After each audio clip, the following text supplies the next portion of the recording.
창세기 29장 16절에서부터 20절까지 말씀을 우리가 한 목소리로 읽겠습니다. 16절입니다. 라반에게 두 딸이 있으니 언니의 이름은 레아요 아우의 이름은 라헬이라. 레아는 시력이 약하고 라헬은 곱고 아리따우니 야곱이 라헬을 더 사랑함으로 대답하되 내가 외삼촌의 작은 딸 라헬을 위하여 7년을 섬기리이다. 라반이 이르되 그를 내게 주는 것이 타인에게 주는 것보다 나으니 나와 함께 있으라. 야곱이 라헬을 위하여 7년 동안 라반을 그를 사랑하는 까닭에 7년을 며칠같이 여겼더라. 아멘. 오늘 이 말씀 가운데 하나님의 크신 은혜가 있기를 간절히 기도하고 소망합니다.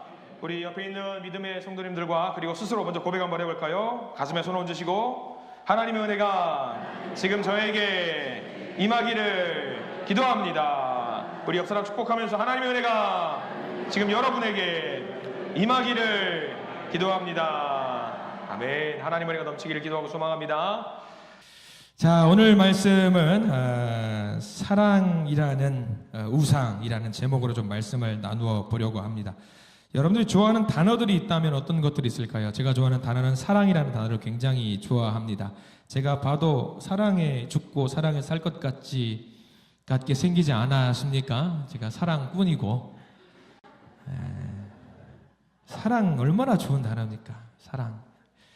사랑한다라는 말을 뱉을 때에 돈이 들어요, 안 들어요? 옆 사람 보고 이야기하세요. 사랑합니다 이야기하시죠. 돈을 청구하시는 분들은 안 계시잖아요. 얼마나 좋습니까? 펑펑 주어도 돈 들어가는 거 들었기만 해도 얼마나 행복합니까? 내가 사랑하는 그 대상을 통해서 또 나한테 내가 사랑한다는 말을 들으면 이게 힘이 불끈불끈 솟죠. 우루사, 바카스 뭐 다 필요 없어요. 사랑한다는 말만 들어도 얼마나 좋습니까? 하루의 일과를 마치고 퇴근하고 집에 갔는데 아이들이 아빠 사랑해요 하면은 힘이 납니다. 저는 그 말을 잘 못 들어요. 아빠 사랑합니다. 여러분 자주 들으세요? 좋은 가정이에요. 좋은 가정이에요. 정말 좋은 가정이에요. 저는 늘 제가 먼저 고백하는 것 같아요. 아들아 사랑한다 그러면 아들이 뭐라고 그런 줄 알아요? 저도요. 요즘은 그렇게도 안 해요. 사랑한다 아들, me too. 뭐 이런 식의 대화입니다. 여러분 사랑한다는 말 많이 하십시오. 사랑 많이 받는 것만큼 행복한 일 없어요. 사랑한다는 말 많이 하시기 바랍니다. 그래서 세상의 대중가요들 보면은 사랑에 죽고 사랑에 사는 노래들이 너무나도 많이 있잖아요. 사랑. 그러면 가만 보면 사람들은 사랑의 노예로 사는 것 같습니다. 성경에도 그 이야기가 있어요. 사랑의 노예가 되어가지고 굉장히 힘든 삶을 살았던 사람에 대한 이야기, 오늘 우리가 읽었던 야곱에 대한 이야기를 한번 보려고 합니다. 사랑을 쫓다가 최종 결론이 그렇게 좋지도 않았던 이야기가 또 오늘 성경 말씀의 이야기거든요. 사랑에 휩쓸려서 인생 전부를 걸었던 사람 야곱에 대한 이야기가 오늘 이야기일 수 있을 것 같습니다. 야곱, 누구한테 사랑에 빠졌던 거죠? 라헬이라는 여인에게 모든 것을 빼앗겼던 사랑의 노예가 되었던 사랑꾼 이야기입니다. 그 이야기 한번 해보시죠. 야곱과 에서가 있죠. 그 이야기는 많이 알고 계시니까. 야곱과 에서. 누가 형이지요? 에서가 형입니다. 히브리 민족은 첫째가 모든 복을 다 물려받아요. 거의 90% 이상의 복을 첫째가 다 물려받는 풍습이 있습니다. 그의 아버지가 수명을 다해가지고 죽기 직전에 이삭이 아들에게 축복의 예식을 해주고 싶습니다. 첫째 아들에게 축복을 해주려고 합니다. 첫째 아들 에서, 그리고 둘째 아들 야곱. 에서에게 복을 다 주어야 되는 것이 원래 정상적인 히브리 민족의 풍습입니다. 그 상황을 알고 둘째였던 야곱은 이건 아니다 싶어가지고 잔머리를 굴려서 장자의 권한을 빼앗지요. 장자의 권한을 뺀 것에서 끝나는 것이 아니라 아버지를 속여서 장자의 축복을 받습니다. 원래 에서가 받아야 되는데, 형인 에서가 받아야 되는데 자기가 수작을 부려가지고 자기가 다 복을 받죠. 형은 화가 나서 동생을 죽이려고 합니다. 야곱 동생은 형의 위협을 피해서 도망갑니다. 어디로 가지요? 외삼촌 라반의 집으로 피신을 합니다. 외삼촌 라반은요, 조카 야곱을 받아줘요. 그리고 자기 양떼의 일부를 떼다가 잘 꾸려봐라 해가지고 양떼를 맡깁니다. 근데 보니까 어때요? 생각보다 잘해요. 야곱이 그 일을 잘 합니다. 그런데 조카라는 이유로 무료로 이 일을 봉사하게 만들 수는 없겠다 싶어서 한 가지 제안을 합니다. 자, 지금부터 이제 우리 성경 말씀을 좀 보려고 합니다. 여러분 성경책 보시고 15절 말씀. 외삼촌 라반이 조카에게 한 제안이 뭔지 여러분들 성경책을 꼭 보시고 같이 읽겠습니다. 15절 시작. 라반이 야곱에게 이르되 내가 비록 내 생질이나 어찌 그저 내 일을 하겠느냐. 내 품삯을 어떻게 할지 내게 말하라. 이거 뭐예요? 연봉 협상하자라는 거예요. 그냥 공짜로 일을 할 수는 없으니까 내 조카이지만 그래도 일을 하면서 품삯을 받으며 일하는 게 당당하지 않겠냐. 좋아요. 합당한 제안입니다. 야곱이 제안을 해요. 라반이 제안을 했던 것에 대해서 오히려 역으로 제안을 합니다. 야곱이 무슨 제안을 하는지 보시죠. 16절과 17절과 18절 말씀 같이 한번 읽겠습니다. 시작. 라반에게 두 딸이 있으니 언니의 이름은 레아요 아우의 이름은 라헬이라. 레아는 시력이 약하고 라헬은 곱고 아리따우니 야곱이 라헬을 더 사랑하므로 대답하되 내가 외삼촌의 작은 딸 라헬을 위하여 외삼촌에게 7년을 섬기리이다. 성경은 참 솔직해요. 언니였던 레아와 동생이었던 라헬을 비교할 때 17절에 뭐라고 나와 있어요? 레아는 시력이 약하고 라헬은 곱고 아리따운. 이 두 개가 비교가 되는 건지는 모르겠어요.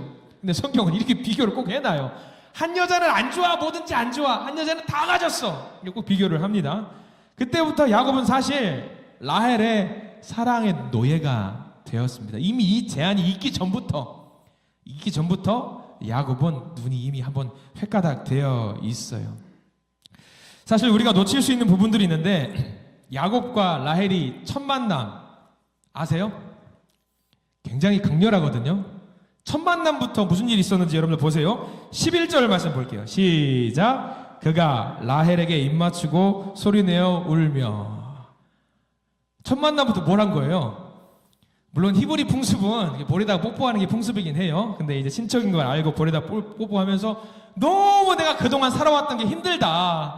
내가 너무 힘들게 여기까지 왔다 하니까 온갖 눈물이 다 나오는 거예요. 근데 무려 그렇게 울면서 만난 여자가 사촌이에요. 그리고 비슷한 연배에 있는 사람이고요. 근데 무려 가장 중요한 게 뭐예요? 예뻐요. 성경에는 예쁘다가 나와 있잖아요. 그러니까 첫눈에 지금 야곱이 반해버린 거예요. 라헬한테 반해버린 거죠. 그래서 외삼촌이 제안을 하니까 오히려 더 역으로 제안을 하는 거죠. 뭐라고 제안을 하냐면 7년치 연봉 안 받아도 되니까 라헬과 결혼하게 해달라고 결단을 합니다. 여러분들 이거 쉬운 결단 아닙니다. 사랑의 눈이 머니까 되는 게 없는 거예요. 7년치 연봉이라고 하는 건 엄청난 액수입니다. 그 액수를 기꺼이 투자하겠다라고 이야기를 합니다. 자, 여러분들 20절 보십시오. 20절 우리 성경 말씀 29장 20절 말씀을 함께 볼게요. 20절 시작. 야곱이 라헬을 위하여 7년 동안 라반을 섬겼으나 그를 사랑하는 까닭에 7년을 며칠까지 여겼더라. 이 7년도 얼마나 빨리 지나갔어요. 며칠처럼 지나갔어요. 왜? 목표가 있었거든요. 어떤 목표?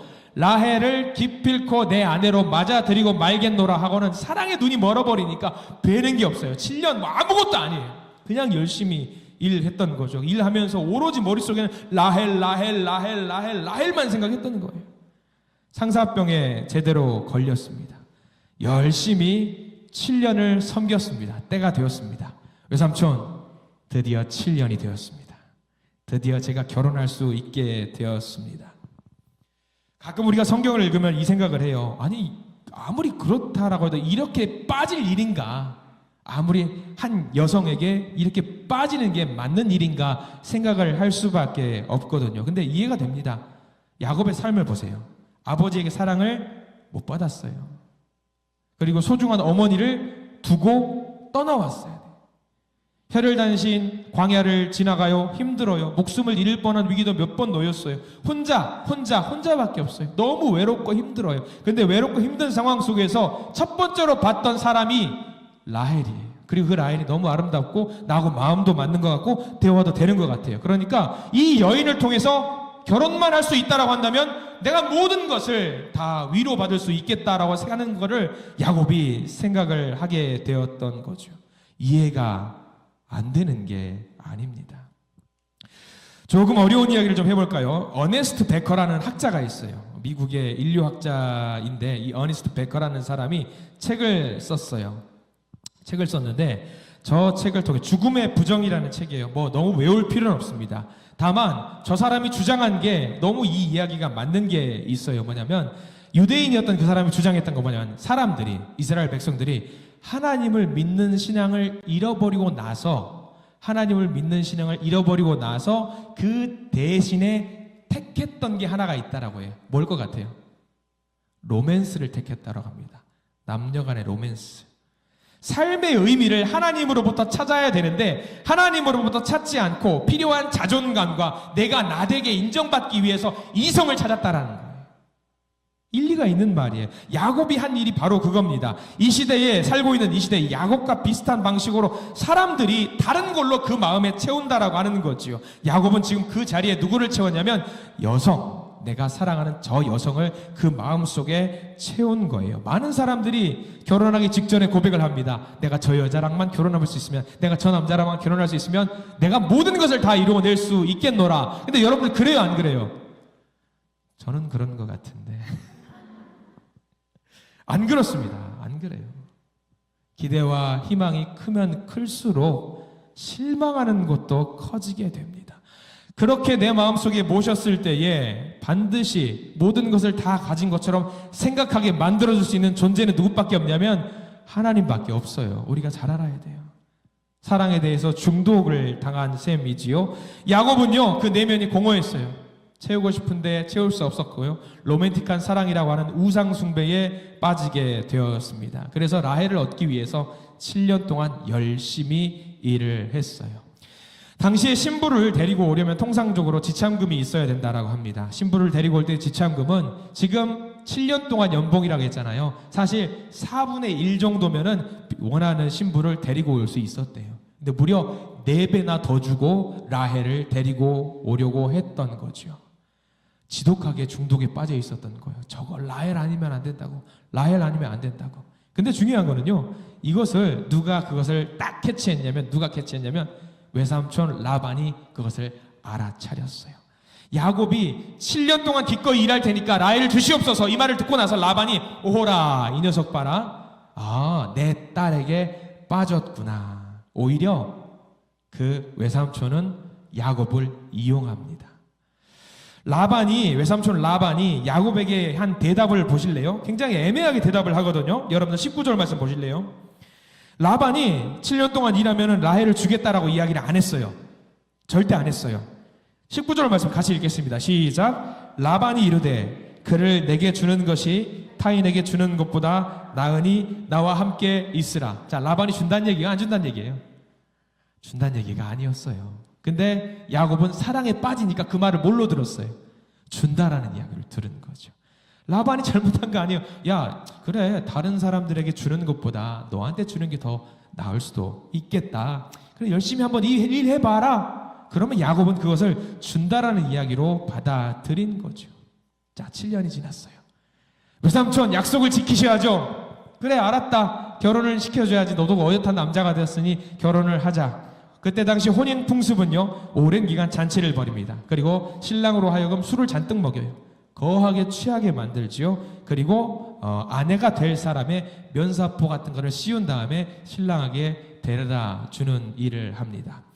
그래요. 그렇게 해서 한 여자가 야곱에게 들어갔습니다. 밤이 됐습니다. 취했습니다. 레아인지 라헬인지 누구인지 몰라요. 첫날 밤을 보낸 야곱입니다. 아침에 일어났어요. 소리를 지르며 놀랐겠죠. 그리고 이 상황을 파악하고 외삼촌에게 갔겠죠. 외삼촌, 라헬을 달라고 했습니다. 왜 라헬이 아니라 레아가 저기 누워있는 겁니까? 제가 7년 동안 섬겼습니다. 왜 저를 속이십니까? 이 질문에 대해서 라반이 대답을 합니다. 26절 말씀, 라반이 뭐라고 대답을 하는지 한번 보실까요? 26절 시작. 라반이 이르되 언니보다 아우를 먼저 주는 것은 우리 지방에서 하지 아니하는 바이라. 미리 말을 하든가. 이 억울한 상황 어떻게 해소합니까? 이 마음속에 비어있는 공허함을 해결하라고 이 일을 벌였는데 오히려 이 일을 통해서 마음의 상처와 배신감이 자리매김하게 되었던 겁니다. 그리고 외삼촌이 말하죠. 알겠다. 미안하다. 이미 이렇게 된 거 어쩔 수 없으니 어떻게 하라? 7년을 다시 일해라. 그러면 내가 그때는 약속한다. 라헬을 너에게 주겠다. 중요한 거는요, 이때부터는 주도권이 누구한테 있어요? 야곱에게 없어요. 이때부터는 주도권이 외삼촌에게 있는 거예요. 빼도 박도 못하게 된 거예요. 7년을 똑같이 일해라. 아까 말씀드렸죠. 4분의 1이면 된다고 했어요. 근데 라반은 7년을 또 일해라 라고 이야기해요. 무려 14년 동안 일을 하라고 합니다. 이 제안을 듣고 야곱은 굳이 따지지 않고 순순히 따릅니다. 근데 이 말씀을 준비하면서 재미있는 이야기를 하나 발견했어요. 옛날에 랍비가 여기를 이런 성경 구절을 주석을 하면서 부연 설명을 한 흥미로운 이야기가 있더라고요. 성경의 기록이 아닙니다. 이런 이야기예요. 자고 일어났을 때 아침에 야곱이 레아하고 눈을 마주치는 순간 서로 당황해서 야곱이 레아에게 물어봤답니다. 나는 라헬을 불렀는데 왜 언니인 당신이 여기 있습니까? 나는 라헬과 결혼하고 싶었는데 왜 당신이 나온 겁니까? 레아가 여기서 굉장히 지혜로운 답을 했다라고 해요.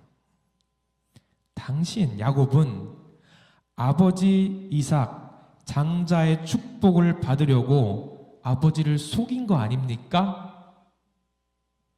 아버지를 속였잖아요. 왜 아버지에게 속였고 형도 속이셨습니까?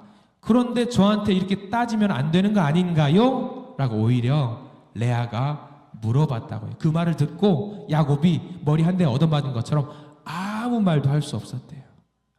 자기가 지은 죄가 있기 때문에. 그래서 7년 동안 내가 할 일 없이 더 일을 해야 된다라는 것을 알게 되었어요. 야곱은 사랑에 중독되었던 거예요. 사랑에 중독되었어요.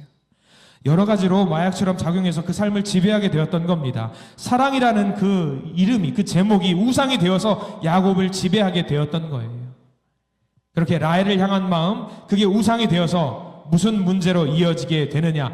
향후에 이 결혼 과정 다 끝나고 나서 자녀들도 많이 생기잖아요. 12아들이 생기잖아요. 문제가 뭐냐. 라헬의 아들들을 특별히 더 사랑을 합니다. 편애를 합니다. 이 편애로 인해서 그 집안에 계속 문제가 발생이 돼요. 사랑에 중독되고 사랑에 빠지고 하나님이 있어야 될 그 자리에 사랑이라는 이름, 이성을 향한 사랑이라는 마음으로 인해서 그 가족 대대로 무너지게 되는 일이 발생을 하게 됐다라는 거죠. 이 이야기의 교훈은 무엇일까요? 뭐 누구를 본받아야 한다, 어떻게 해야 된다, 그거 아니에요. 간단합니다. 우리 마음속에 하나님이 계시는 공간에 사랑이라는 제목으로 다른 대상을 사랑하는 대상을 두면은 안 된다라는 이야기입니다. 만약에 야곱이 광야에 걸어가다가 광야에서 막 정처 없이 걸어가다가 누웠어요. 자다가 깨보니까 머리맡에서 뭐가 있냐면 천사들이 왔다 갔다 올라갔다 내려갔다 해요.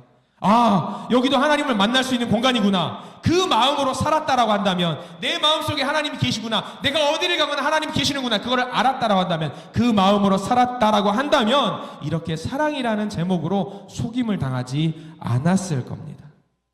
인간적인 공허함과 마음의 아픔과 외로움, 그것을 하나님으로 채워야 되는데 하나님으로 채우지 못했고요. 라헬만 얻으면 된다라는 생각으로 살았던 거죠. 25절 상반절 한번 보실래요? 여러분들 25절 상반절에 보면 이렇게 나와 있어요. 25절 상반절에 야곱이 아침에 보니 레아라, 이 말을 직역하면 이렇게 됩니다. 아침이었다, 보았다, 레아였다. 딱 이 세 글자예요. 아침이었다, 보았다, 레아였다. 이게 무슨 말이냐? 세상에 희망을 두더라도 결국은 뭐냐면, 세상에 희망을 두더라도 결국은 뭐냐면 레아다. 희망을 걸고 달려가고 부지런히 갔어도 보았더니 결국 뭐다? 레아다. 세상을 사랑하는 그 마음에 우리의 모든 것을 건다라고 하면은요, 결국 그 사랑이 우리를 배신하게 될 거라는 이야기입니다. 이성을 향한 사랑만 그럴까요? 자녀도 마찬가지입니다. 나의 모든 것을 자녀에게 걸면 돼요, 안 돼요? 어른들이 하시는 말도 다 그런 한결같이 똑같은 말을 하더라고요. 자녀에게 모든 걸 다 부어주면은 자녀들이 결국 배신한다는 이야기를 많이 들어요. 자녀에게 모든 것을 걸면 안 되는 거예요. 내 영혼에 필요한 것을 모두 줄 수 있는 사람은요, 이 세상에 존재하지 않아요. 정말로 사랑하는 배우자라고 할지라도, 아무리 선하고 말 잘 듣는 순종하는 자녀라고 할지라도, 사람은 결국은 실망을 줄 수밖에 없다라고 하는 거죠. 혹시 우리 성도님들 마음에 야곱처럼 내 마음을 다른 어떤 사랑하는 대상으로 채우려고 하는 그런 시도들이 있습니까? 이것만 있으면, 내가 이 사람만 있으면 내 인생이 잘 될 것 같다라고 생각하는 마음 아닙니다. 자녀도 아니고요, 로맨틱한 어떤 이성도 아닙니다. 취미도 아니고요, 관계도 아니고요, 운동도 아니고요, 돈, 학위, 명예, 성공 다 아닙니다. 그 어떤 걸로도 내 마음은 채울 수가 없습니다. 우리는 오로지 하나님의 형상으로 지음을 받았기 때문에 하나님으로만 채울 수 있다라는 사실을 믿으시기 바랍니다. 이 시간 나를 있는 모습 그대로 하나님 앞에 모든 것을 내려놓으시기 바랍니다. 주님 앞에 내 마음을 여시고 이 마음 주님 아니면 안 된다라고 여러분들 믿으시기 바랍니다. 하나님 한 분만을 모시고 이 세상에 그 어떤 것도 채울 수 없다는 것을 믿고 고백하면서 하나님 내 마음속에 들어와 주시어서 저를 인도해 주십시오. 그 믿음으로 달려가시는 저와 여러분들 되시기를 간절히 축원합니다.